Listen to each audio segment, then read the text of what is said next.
kai pirmą kartą jaunuoliui pasistoja erekcija, jisai galvoja, kad šitą dovaną gavo visam laikui ir stovės taip kaip 18, taip visą gyvenimą. Deja, turiu jums blogą naujieną.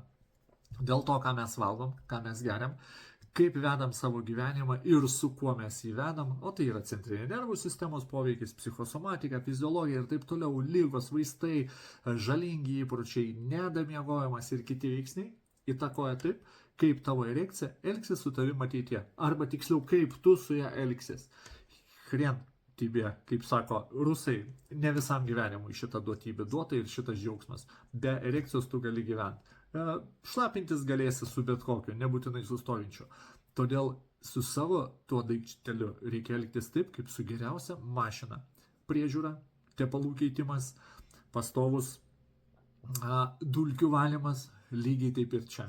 Pati geriausia mytyba, pats geriausias skystis, vietoj tepalų pilam vandenį ir visa tai, kas yra geriausia. Pasirūpink, daryk profilaktiką. Jeigu nežinai, kokia profilaktika turi būti, parašyk. Pasitarsim, padarysim, pastatysim vėl iš naujo.